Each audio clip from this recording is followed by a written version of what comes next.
இந்த களப்பணி களத்துல இறங்கி வேலை செய்யறதுன்னு சொல்லுவோம் பாத்தீங்களா, இதுதாங்க.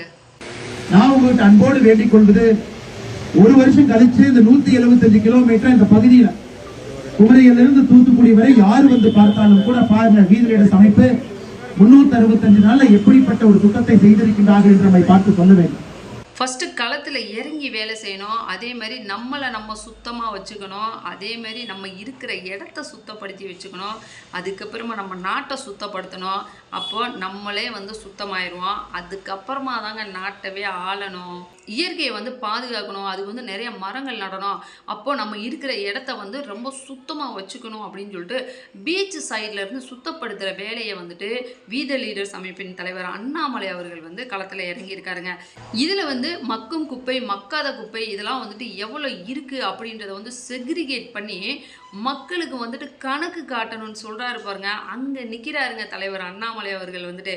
அதே மாதிரி குமரியிலேருந்து கன்னியாகுமரி வரைக்கும் எங்கே போய் நின்னாலும் சுத்தமாக இருக்குது, பள்ளிங்கு கல் மாதிரி வச்சுருக்காங்களே அப்படின்னு சொல்லிட்டு நம்ம வீத லீடர்ஸ் அமைப்பை வந்துட்டு சொல்லணும்.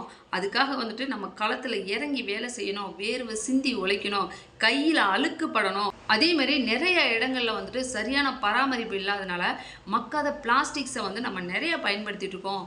இதனால வந்துட்டு நிலத்தடி நீர் எவ்வளோ ஆழமாக போயிருக்கு அப்படின்றது முதற்கொண்டு இன்ச் பை இன்ச் அவர் வந்து கணக்கெடுத்து சொல்லிட்டு இருக்காருங்க.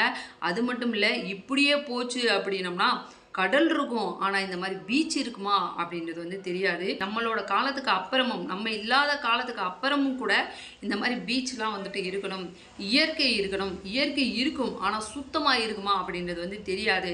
அதனால வந்துட்டு நம்ம இப்போ இருந்தே இந்த 365 நாளில் வந்துட்டு எவ்வளோ நம்மளால் சுத்தப்படுத்த முடியுமோ அவ்வளோ வந்து நம்ம பண்ணணும் அப்படின்னு சொல்லிட்டு வீத லீடர்ஸின் அமைப்பின் தலைவர் அண்ணாமலை அவர்கள் வந்து களத்தில் இறங்கிட்டாருங்க. அதனால இயற்கையை வந்து பாதுகாக்கணும் அப்படின்னம்னா ஃபஸ்ட்டு சுத்தமாக வச்சுக்கணும், நிறையா மரங்கள் நடணும். அதனால் வந்துட்டு அண்ணாமலை அவர்களோட பாதையில் நம்ம எல்லாருமே பயணிப்போம்.